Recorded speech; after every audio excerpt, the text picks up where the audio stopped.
Welcome, impactful parents. Today we're going to talk about substance abuse in our young adult children and our teenagers and even our tweens. So it's a really impactful, wonderful speaker we have today. His name is Richard Capriola, and Richard is a mental health and addictions counselor and has been for over 2 decades.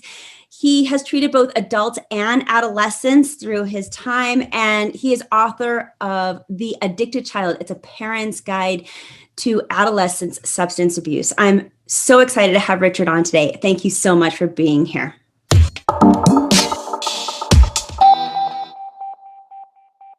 Thank you, Christina. It's a pleasure to be here to talk a little bit about this very important issue that parents are sometimes confronted with. Yes, and here on The Impactful Parent, I'm always trying to give parents resources for helping their children. And this is one that I have close to my heart. I really trying to get parents to catch things early, signs early, help their children early. So it's just so super important. And especially as we reach April and March, those tend to be really tough months for kiddos. I don't know what it is, but I can tell you with my 20 years of experience in the classroom, something crazy happens in April and March to our young adolescents. And I can imagine that the substance abuse just rises within these months. I don't know why, particularly this part of the year, but it just does. So excited to have you on, and tell me right away, what substances are teens using? Well, they're still using alcohol and marijuana. Those are the primary drugs that kids are attracted to.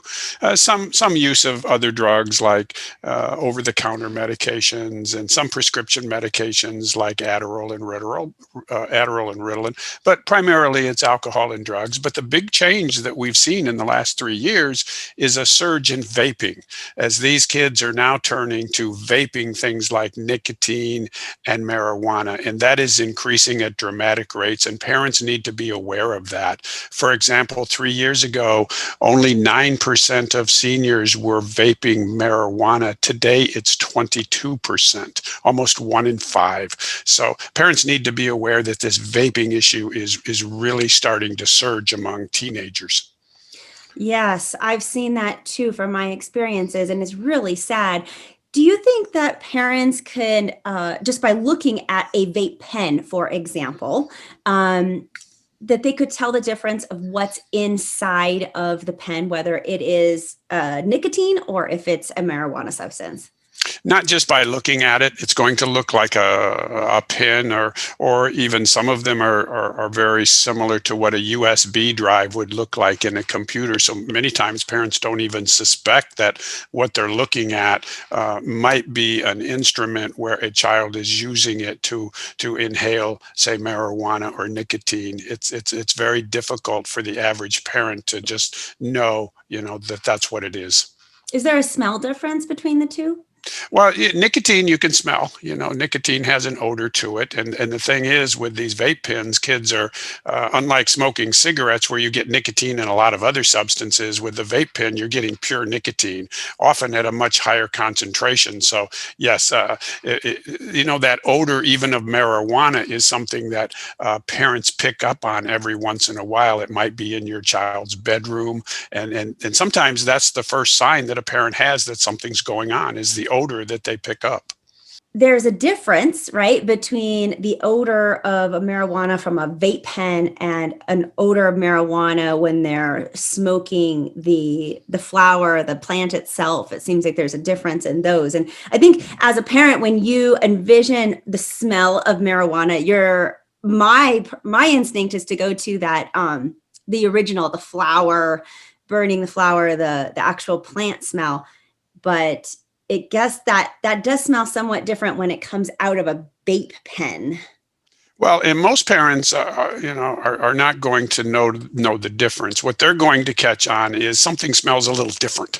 Okay, Mm. they're not going to be able to notice the difference between this variation and that variation. What they're first going to pick up on is maybe they walk into their child's room and it just doesn't smell right. There's something out of the ordinary here. That's what most parents are going to pick up on. I love that. Yeah, it's a great tip. Just and on trust your gut instincts too, parents. I feel like sometimes we ignore that gut feeling when you walk into your child's room because you don't want to be the blamer and you don't want to, yeah, but to trust that gut instinct so much. I'm going to want to ask you, is there a difference between adult addiction and adolescent addiction? There's two differences. One is in brain development. The adolescent brain is just not fully developed, whereas the adult brain is developed. So, using substances as an adolescent with a developing, maturing brain carries much more risk to it. The risk of becoming dependent on the substance is much higher. So, the first difference is brain development, and the second difference is in consequences. Many adults who are addicted to a substance have faced catastrophic consequences. They might have lost a job, they might have lost a marriage, they might have been incarcerated.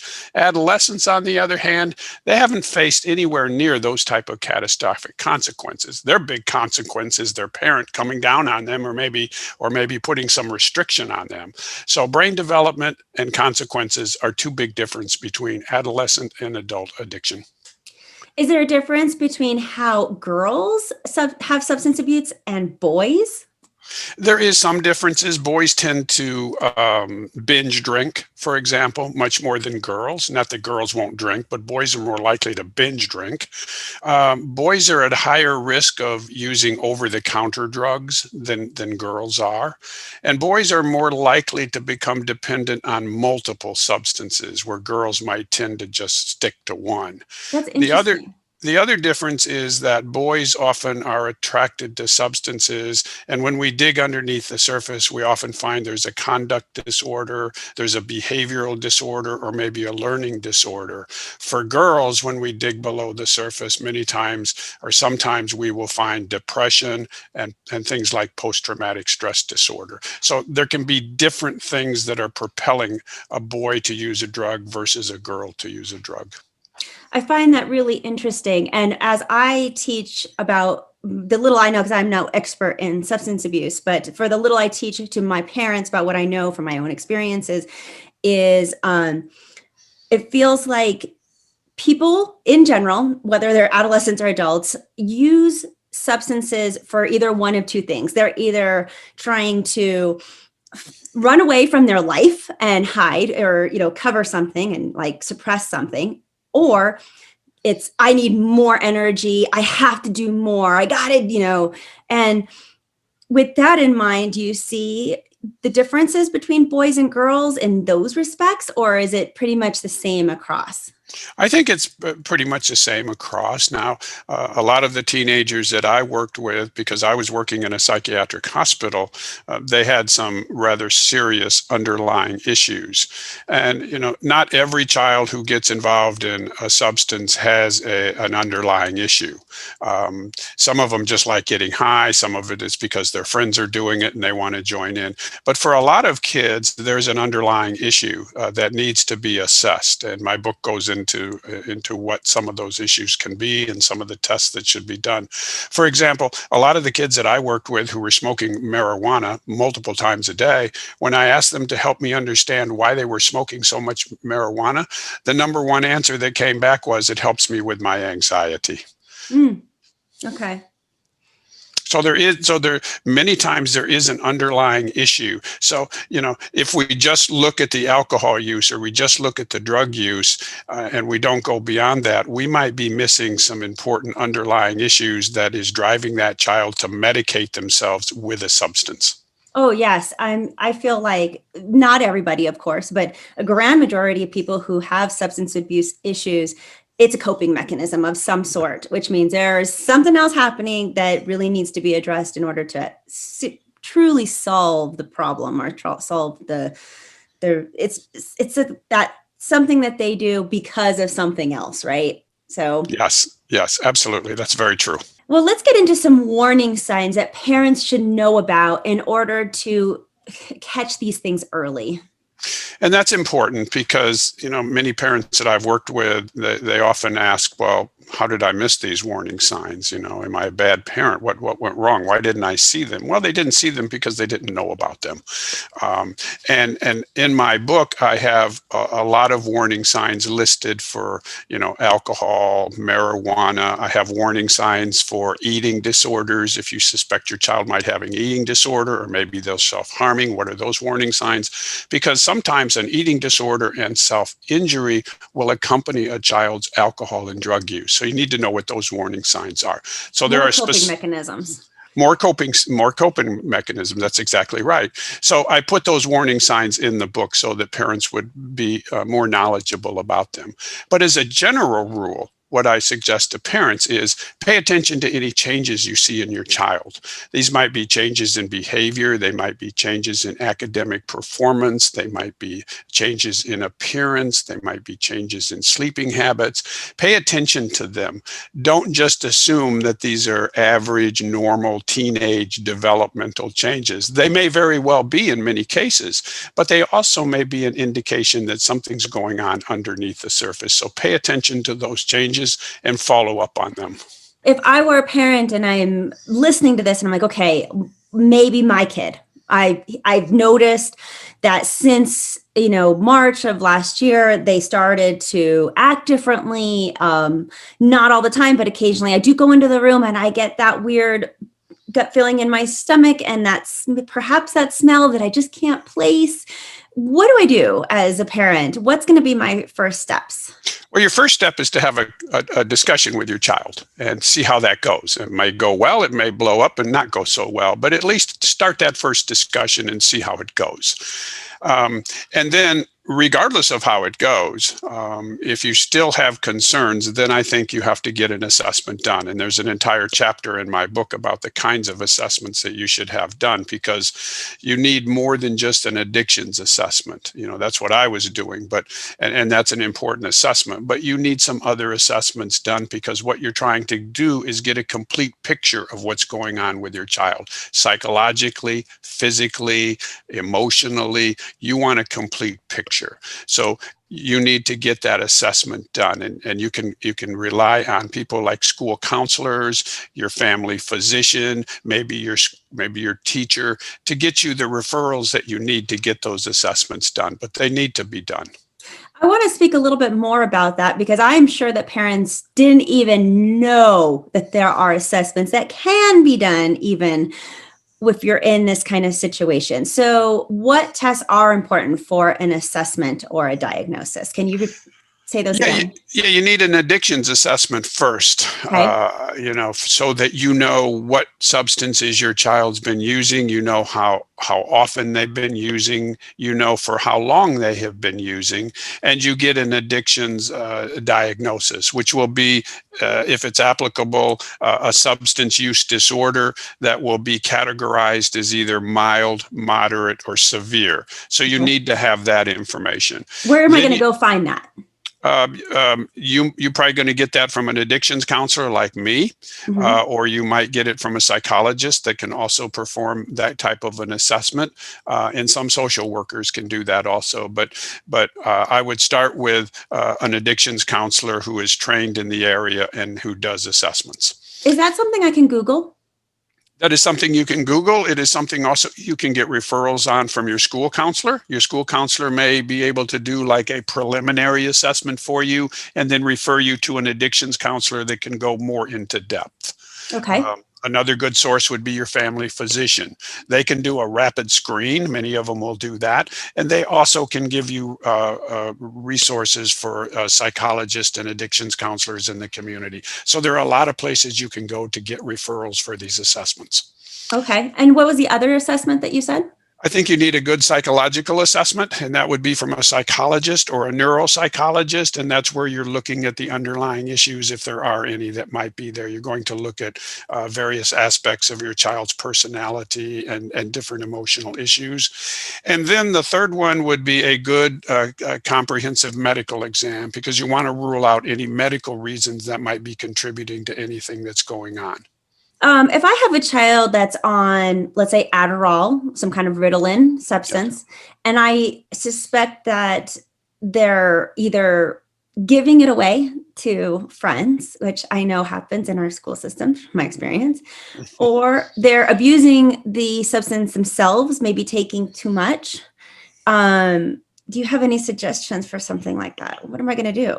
Christina, that is such an important issue because you noted two very important issues. The child may be abusing the substance themselves, their own prescription, or they may be selling part of it, or you may have a child that's buying it from friends.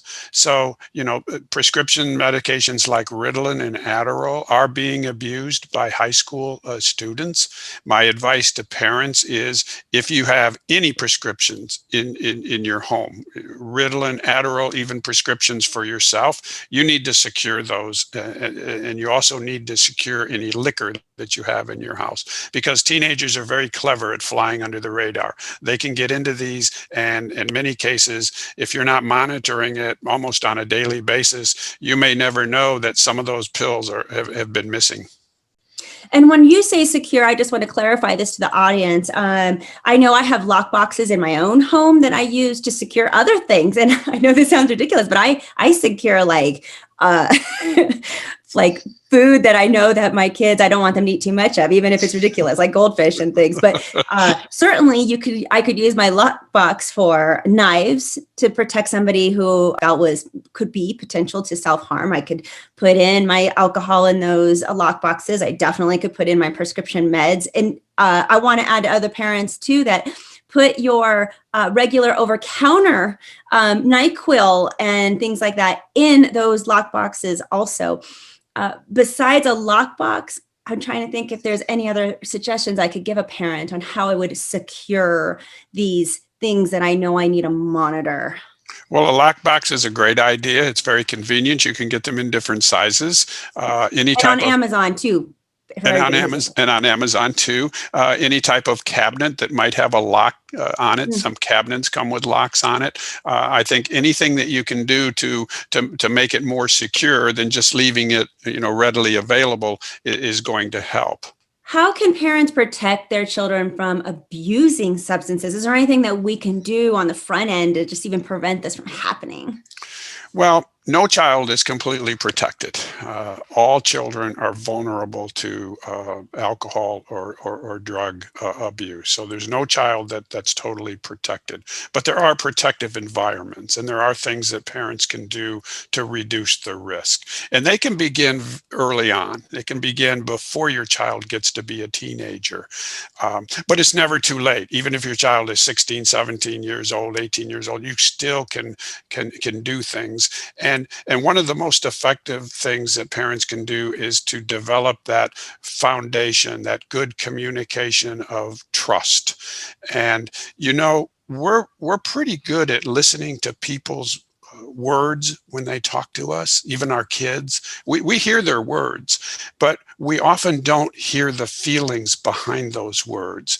And as parents, we can develop skills that will help us practice good listening skills. I talk a little bit about this in my parent workbook, but you can learn skills that when your child is talking to you, you hear their words, but more importantly, you hear the feelings behind those words. And when that child begins to believe that you're starting to understand how they feel, that can be very powerful. So if they have questions about drugs, or they're tempted, or they're under some type of peer influence or pressure, they feel comfortable coming to you because they've learned you're not going to judge them. You're going to listen to them, and you're going to become an advisor for them.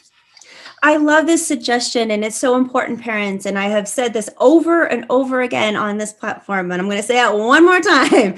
But parenting is a long game, and none of the relationship stuff, that trust that you need to build with your child, is going to happen overnight. It's something that takes weeks, it takes years. It's something that happens over and over and over in order to gain that trust. And part of gaining that trust, parents, is not overreacting when your child does something wrong and or confides in you, or not blaming and trying to leave judgment out. And the times when your child is finally coming to you to tell you something in confidence is the time that you should celebrate, even if it's something you don't want to hear. But it's something you should celebrate instead of reprimand them for. Like, why would you do that? That's so stupid. What a bad choice that was. Those are not things you want to tell your child when they're trying to tell you something very personal and they're reaching out for help. Sure, you're going to feel disappointed and angry and even scared if your child's going to come to you and say, Mom, I think I might be, whether it's even as vaping too much or I might be addicted to a substance. To step back, not overreact alone by yourself, but not in front of your child, so that they can gain that trust in you, continue to feel like they can speak with you and work with you so that they can get the help that they need, obviously. So please, that's just, it's such a long game parenting is. And I know we want to just have results overnight, and it just doesn't work like that. And it's never too late to begin that process. Your child might be, 15, 16 years old. You can still begin the process of developing that good communication and that trust. And it will pay dividends not only while your child is still in your household, it may pay dividends down the road as they go off to college and on with their own life too. So it really is an investment that's worth the time and the practice. As we close here, I'd like to know anything else you would like to add to the audience, suggestions, tips for that parent who is they're scared out there. I know it's scary. It is scary, and I've met with so many parents, and I've seen their reactions when they find out that their child has been using a substance. They're scared, they're angry, they're nervous, they're frightened, and that's why I wrote this book. And I intentionally kept this book to around 100 pages, with chapters that are very concise and very down to earth. It's the kind of book that I wish I would have had when I was raising my child, so that I had the information. It's not loaded down with a lot of heavy reading. It's not loaded down with a lot of jargon and scientific terms. It's a book that you can pick up and probably read in an hour and hopefully walk away saying, okay, I've got this now. I'm better prepared. I hope I never need it, but I'm prepared and I know what to look for.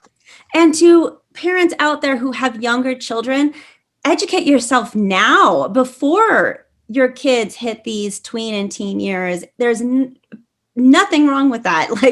Do it now while you have some time and you're not worried. Absorb all this information and knowledge, and then you will set yourself up for being prepared if it ever had come to this. And hopefully it never will, right? Where can we find your book?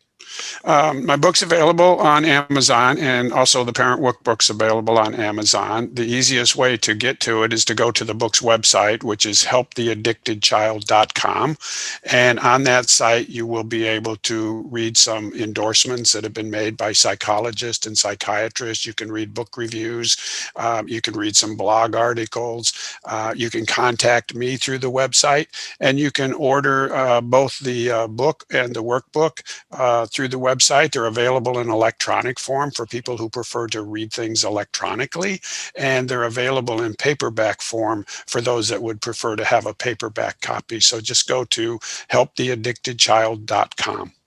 Please, parents, educate yourself early, but it's never too late. Get the information that you need. We have a plethora of resources for you, and I will make sure that they are all down below in the show notes. Check those out. Thank you so much, Richard, for being here. Until next time, parents, you got this. We're just here to help.